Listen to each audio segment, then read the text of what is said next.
Okay, so let's finish the poem. Um, to this urn let those repair that are either true or fair. For these dead birds, sigh a prayer. The crucial part of that last stanza is people can come see this thing. The people that are going to come look at it are either true or fair, meaning they're faithful or they're beautiful. Um, they can't be both. Why can't they be both? Because both doesn't exist anymore. Beauty and truth together died when these birds died. And so anybody coming, let to this urn let those repair that are either true or fair. No one in the world, the birds were the only creatures on earth that were both beautiful and true. Um, and since beauty and truth died, the only people that can come are people who were beautiful or true, because the birds were the truth and beauty mixed, died together, and that's the end of the poem. And it's a lovely poem. It's a really neat thing. I really like it. It's sort of spooky and strange and beautiful and sad. Um, and here's the thing that I like best about it. And I think it's a fun way to end class, especially after Romeo and Juliet, but really after all of the tragedies that we looked at. Once again, as I've essentially given you four tragedies, right? Because we had Macbeth, Coriolanus, Romeo and Juliet, and the Phoenix and the Turtle. And all four of those stories ended with everybody fucking dead. But the Phoenix and the Turtle is a more interesting poem than that. Um, what I think makes the Phoenix and the Turtle such a fascinating little poem is that nowhere in the poem does Shakespeare mention the fact that phoenixes are known for one, well, they're known for a couple things. Fire. He does mention that they burned up. So, okay. But the phoenix is the most famous thing about the phoenix, Shakespeare never mentions in the poem, which is that the phoenix burns up in fire and then is reborn. And again, I mentioned last time Jean Grey is the Phoenix from the X-Men. She dies and comes back. Dumbledore's Phoenix dies and comes back. The Phoenix is most famous for roaring back to life when it looks dead. It does die, but it resurrects itself.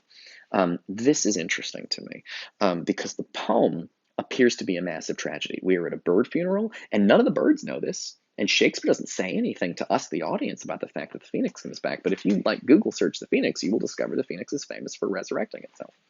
What the poem captures, I think, that's really neat, is this feeling of when you have fallen out of love, when you have a breakup. Your first response is like, well, that's it. Love is dead. I'm never going to love anybody ever again. It just feels like everything's over, everything's dead, everything's terrible. Um, that's it. You feel like it's the end of the world. But here's the thing, it's not. You're going to feel better again, and you probably will fall in love again, right? When you get your heart broken, you feel like it's the end, but it isn't really the end. You will heal, you will feel better, you will be renewed, you will fall in love again. And the poem does a really neat job of capturing that feeling because it's a bird funeral, and its beauty and truth are dead, and you just can come to see their ashes. Everything's over. But Shakespeare puts you in a position where you know more about this poem than any of the birds in the poem, because the birds are like, even the god of logic is like, that's it, they're dead. Because the god of logic isn't prepared to see something that is not logical, which is that not only his whole lesson was that love wasn't logic and he gave up, but there's more to it than that, because death isn't the end. It's another one of those illogical things. Love comes back to life. The phoenix will return to life and be reborn. Um, and so and Shakespeare makes it, you are the one. No one, he doesn't mention it in the poem. He doesn't mention the poem. None of the birds know. But if you know anything about the phoenix, you know that this isn't it. The poem makes it, the irony of the poem is it looks like the end of everything. Beauty and truth are dead everywhere. But they're not, because the phoenix will come back to life and your heart will heal and you will love again and love will be reborn again and again and again. And here is one of my favorite little details. Now, the phoenix is coming back to life because the phoenix is a magical bird and that's what it does. And then I usually ask my students, is the turtle dove coming back to life? Because the turtle dove is not a magical, mythological bird with superpowers. The turtle dove is like just a regular fucking bird. You can go grab one. You could just punch a turtle dove anytime they're flying around. Um, so like the phoenix is coming back. That's cute, and I guess good for the phoenix. But it still feels like love is dead because like, is a turtle dove coming back? Here's the thing: Yes, it is. The turtle dove is also coming back. Why? Because the whole point of the middle section of the poem is these two birds share a soul. They cannot be separated. Wherever one goes, the other goes. So if the phoenix is coming back to life, the turtle is also coming back to life, right? I mean, it's said in the poem, many, many times. They say again and again and again in this poem um, that they're essentially the same. Um, Let's go see it. Hearts remote, yet not asunder. Even when they're far away, they're together. Distance and no space was seen. They had the essence but in one. Two distinct, division none. You cannot divide them. So the other thing the poem is about, which is really neat, is this idea that love has this magical, transformative quality to it. That even if you're just a regular fucking turtle dove, falling in love is like falling in love with a phoenix. And when the phoenix is resurrected, you are also resurrected, because you have joined yourself to this big, powerful love thing, the same infinite ocean that Juliet was talking about. And it's quite a lovely little poem, and I think it's really neat. Um, and I think that's it. I'm gonna do something unusual, but when I first read that, it didn't make any fucking sense to you. Now I'm gonna read it again. And I would like you to listen to it, and it's going to make perfect sense now, and you'll be able to hear how it's a good poem. This is a crucial part about reading poems. You read a poem, doesn't make any sense. Study it, figure it out, analyze it, then you understand it. Then you read it again, and this time it makes sense. So let's do the poem one more time. Can I tell you also the secret reason I'm doing this is because I mispronounced something the first time I read it, and it made me fucking crazy. Okay, here we go.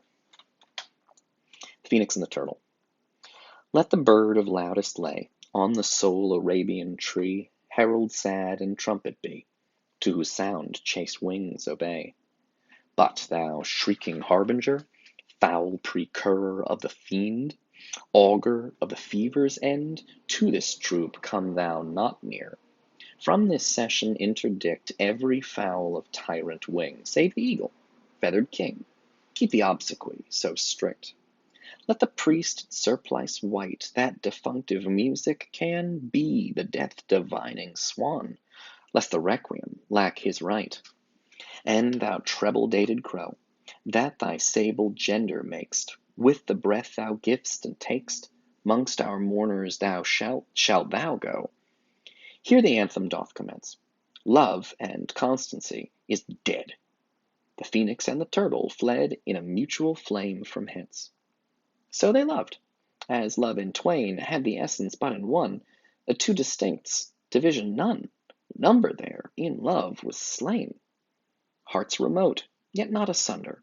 Distance and no space was seen twixt this turtle and his queen, but in them it were a wonder. So between them love did shine, that the turtle saw his right flaming in the phoenix sight. Either was the other's mine. Property was thus appalled that the self was not the same. Single nature's double name, neither two nor one was called. Reason, in itself confounded, saw division grow together to themselves, yet either neither simple were so well compounded, that it cried how true a twain seemeth this concordant one. Love has reason, reason none, if what parts can so remain.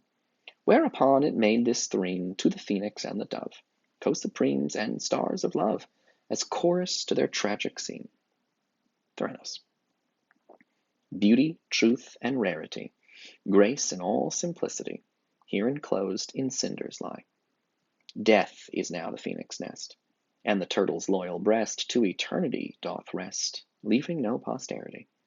'Twas not their infirmity, it was married chastity. Truth may seem, but cannot be. Beauty brag, but 'tis not she. Truth and beauty buried be. To this urn let those repair that are either true or fair. And for these dead birds, sigh a prayer. It's a neat poem. I really like it. I think it's absolutely fascinating. I'm actually going to keep going. I know it seems like this is a good stopping point, but I actually want to return and talk about that Batman comic book for just 5 more minutes, and then we're done. Okay, see you in the next video.